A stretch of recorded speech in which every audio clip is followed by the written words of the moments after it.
بسم اللہ الرحمن الرحیم نحمدہ و نصلی علی رسولہ الکریم۔ السلام علیکم ناظرین، ہم امید کرتے ہیں کہ آپ سب لوگ ٹھیک ہوں گے۔ آج ہم بات کریں گے کہ اگر کسی شخص نے خواب میں سورہ فاتحہ پڑھی ہے تو اس کی کیا تعبیر ہے۔ اسی طرح کسی شخص نے سورہ بقرہ اگر پڑھی ہے خواب کے اندر تو اس کی کیا تعبیر ہو سکتی ہے۔ اور پھر اسی طرح اگر کسی شخص نے سورہ آل عمران پڑھی ہے یا پھر سورۃ النساء پڑھی ہے تو اس کی تعبیر کیا ہے۔ ایسے افراد جو اس چینل پہ نئے آئے ہیں وہ نیچے بٹن دبا کر اس چینل کو سبسکرائب کر لیں اور ساتھ بیل آئیکن کو بھی پریس کر لیں تاکہ ہماری تازہ ویڈیو آپ تک پہنچ سکے اور آپ ہماری خصوصی دعاؤں میں شامل ہو سکیں۔ اگر کسی شخص نے خواب کے اندر سورہ فاتحہ پڑھی ہے تو اس کی تعبیر یہ ہے کہ وہ دشمنوں سے محفوظ رہے گا اور دین کے کاموں میں وہ خوشی حاصل کرے گا۔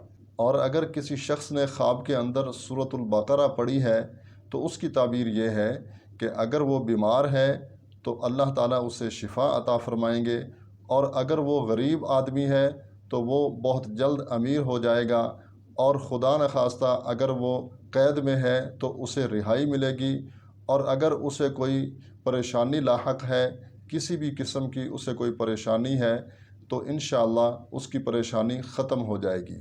اور اگر کسی شخص نے خواب کے اندر سورہ آل عمران پڑھی ہے تو اس کی تعبیر یہ ہے کہ اگر وہ مقروض ہے تو اس کا قرض ادا ہو جائے گا، اور لوگوں میں اس کی عزت اور مرتبہ بہت زیادہ ہوگا۔ اور اگر کسی شخص نے خواب کے اندر سورۃ النساء پڑھی ہے تو اس کی تعبیر یہ ہے کہ اس کے اہل و عیال میں برکت ہوگی اور اس کے رزق میں اضافہ ہوگا، کاروبار میں وہ شخص ترقی کرے گا اور دشمن جو ہیں اس کے وہ ناکام ہوں گے۔